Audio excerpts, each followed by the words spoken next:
Sir ಇಲ್ಲಿ ಏನಾಗ್ತದೆ ಅಂದರೆ ಅವ್ರ ಉದ್ದೇಶ ಏನು ಅಂತಂದರೆ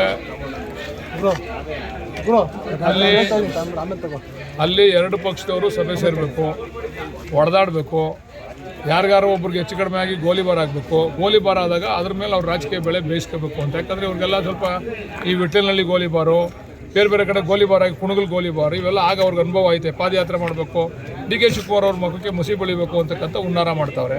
ನಾವು ಕರೆದಿರೋದು ಸಾರ್ವಜನಿಕರಿಗೆ ಗೊತ್ತಾಗಲಿ ಅಂತೇಳಿ 4 ಗೋಡೆ ಮಧ್ಯೆ ಅವ್ರು ಎಲ್ಲಿ ಕರೀತಾರೋ, ಯಾವ ಮೀಡಿಯಾ ಮುಂದೆ ಕರೀತಾರೋ ಅಲ್ಲಿ ಬಂದು ನಾವು ಚರ್ಚೆ ಮಾಡ್ತೀವಿ.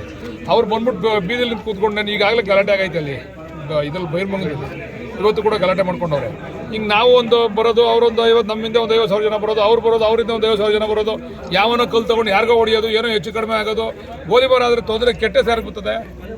ಇದನ್ನ ಕ್ರಿಯೇಟ್ ಮಾಡೋಕ್ಕೋಸ್ಕರ ಕುಮಾರಣ್ಣ ಅವ್ರು ಮಾಡ್ತಾವ್ರೆ. ದಯಮಾಡಿ ಕುಮಾರಣ್ಣವರು ಕೇಂದ್ರ ಮಂತ್ರಿ ಆಗಿದ್ದಾರೆ. ಕೇಂದ್ರದಲ್ಲಿ ಭಾಳಷ್ಟು ಕೆಲಸಗಳಿದ್ದಾವೆ, ನಮ್ಮ ಜ್ವಲಂತ ಸಮಸ್ಯೆಗಳಿದ್ದಾವೆ, ಕರ್ನಾಟಕ ರಾಜ್ಯದ ಜ್ವಲಂತ ಸಮಸ್ಯೆಗಳನ್ನ ಅವನ್ನೆಲ್ಲ ಬಗೆಹರಿಸಲಿ. ಅದು ಬಿಟ್ಬಿಟ್ಟು ಕೇಂದ್ರದಲ್ಲಿ ಕೆಲಸ ಮಾಡೋದು ಬಿಟ್ಬಿಟ್ಟು ಬಂದು ಬೆಳಿಗ್ಗೆ ಎದ್ದು ಬಿಡಿದಿನಲ್ಲಿ ಕೂತ್ಕೊಂಡ್ರೆ ನಾವು ಏನು ಮಾಡೋಕ್ಕಾಯ್ತದೆ? ಅವ್ರು ಬಂದು ನೀವೇನೋ ಬರ್ತೀರಾ ಸರ್? ಎಲ್ಲಿಗೆ ಚರ್ಚೆಗೆ ಹೋಗ್ತೀರಾ? ನಾವು ಇದಕ್ಕೆ ಬರ್ತೀವಿ, ಸ್ಟುಡಿಯೋ ಕರೀಲಿ. ಎಲ್ಲಿ ಸರ್? ಇವತ್ತು ಕರೆದಿದ್ರು ಸ್ಟುಡಿಯೋದವರು, ಸುವರ್ಣ ಚಾನಲ್ ಅವ್ರು ಕರೆದಿದ್ರು, ಅಲ್ಲಿ ಹೋಗಿದ್ದು. ಅವ್ರು ಸ್ಟುಡಿಯೋದಾಗ ಕರೀಲಿ. ಈಗ ನಮ್ಮ ವಿಚಾರ ಏನು, ಯಾರು ತಪ್ಪು ಅಂತ ಸಾರ್ವಜನಿಕರಿಗೆ ಗೊತ್ತಾಗಬೇಕು ಅಷ್ಟೇ. ಒಬ್ರಿಗೊಬ್ರು ರೈತರನ್ನ ಹೊಡೆದಾಡೋಕ್ಕಲ್ಲ, ನಾವು ಬಿಡೋಕ್ಕಾಗಲ್ಲ ಅಲ್ಲಿ.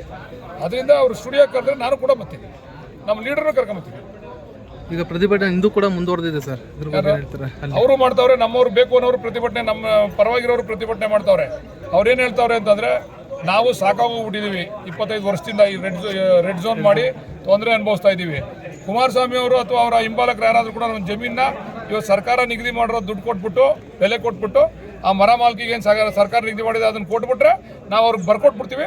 ಅವ್ರು ಬೇಕಾದ್ರೆ ಅನುಭವಿಸ್ಕೊಳ್ಳಿ, ನಮಗೆ ತೊಂದರೆ ಕೊಡಬೇಡಿ ಅಂತೇಳಿ ಅವರು ಪ್ರತಿಭಟನೆ ಶುರು ಮಾಡ್ತಾರೆ. ಸರ್ ಕಾರ್ಯಕ್ರಮ ಸರ್ ಇವತ್ತು ಅದೇ ನಮ್ಮ SIR ವಿಚಾರದಲ್ಲಿ ನಾವು ಯಾವ ರೀತಿ ವೋಟರ್ ಲಿಸ್ಟಲ್ಲಿ ನಾವು ಜಾಗೃತರಾಗಿರಬೇಕು ಅಂತೇಳಿ ಕೆಲವು ಕಡೆ ಇವತ್ತು ವೆಸ್ಟ್ ಬೆಂಗಾಲಲ್ಲಿ ಮತ್ತು ಬೇರೆ ಬೇರೆ ಕಡೆಗಳಲ್ಲಿ ನಮ್ಮ ಮತಗಳನ್ನ ಡಿಲೀಟ್ ಮಾಡಿ ಅವ್ರು ಚುನಾವಣೆ ಗೆಲ್ತಕ್ಕಂಥ ಹುನ್ನಾರ ಮಾಡ್ತಾ ಇದ್ದಾರಲ್ಲ ನೋಡಿ. ಇಲ್ಲಿಂದನೂ ಒಂದು ಪದ್ಧತಿ ನಡ್ಕೊಂಬಂದಿತ್ತು. ಫಾರಮ್ ನಂಬರ್ 6, ಫಾರಮ್ ನಂಬರ್ 7 ಅಂತೇಳಿ ಯಾರು ಸತ್ತೋಗವ್ರೆ ಅವ್ರದನ್ನು ತಗೊಂಡೋಗಿ ಅಲ್ಲಿ ಮಾಸ್ಟರ್ಗಳ ಕೈಗೆ ಕೊಟ್ಟರೆ ಅದನ್ನು ಅವ್ರನ್ನ ವೆರಿಫೈ ಮಾಡಿ ಅದನ್ನು ವಜಾ ಮಾಡ್ತಕ್ಕಂಥದ್ದು, ಅಥವಾ ಎಲ್ಲಿಂದನೇ ಬೇರೆಯಿಂದ ಬಂದಲ್ಲಿ ಸೇರ್ಕೊಂಡಿದ್ರೆ ಅವ್ರನ್ನ ಸೇರಿಸ್ತಕ್ಕಂಥ ಕೆಲಸ ನಡ್ಕೊಂಬಂದಿತ್ತು. ಬಟ್ ಈಗ ಇದನ್ನು ಸ್ವಲ್ಪ ಕಠಿಣವಾದಂಥ ಕೆಲಸವನ್ನು ಮಾಡಿಟ್ಟವ್ರೆ ಕೇಂದ್ರ ಸರ್ಕಾರದವರು. ಇದರ ದುರುಪಯೋಗ ಆಗಬಾರ್ದು ಅನ್ನೋ ದೃಷ್ಟಿಯಿಂದ ನಾವೆಲ್ಲರಿಗೂ ಕೂಡ ತರಬೇತಿ ಕೊಡ್ತಾ ಇದ್ದೀವಿ. ನಮ್ಮ ಮತದಾರರನ್ನ ಸೇಫ್ ಮಾಡ್ಕೋಬೇಕು ಅಂತೇಳಿ ಆ ತರಬೇತಿಯನ್ನು ನಾವು ಮಾಡ್ತಾಯಿದ್ದೀವಿ.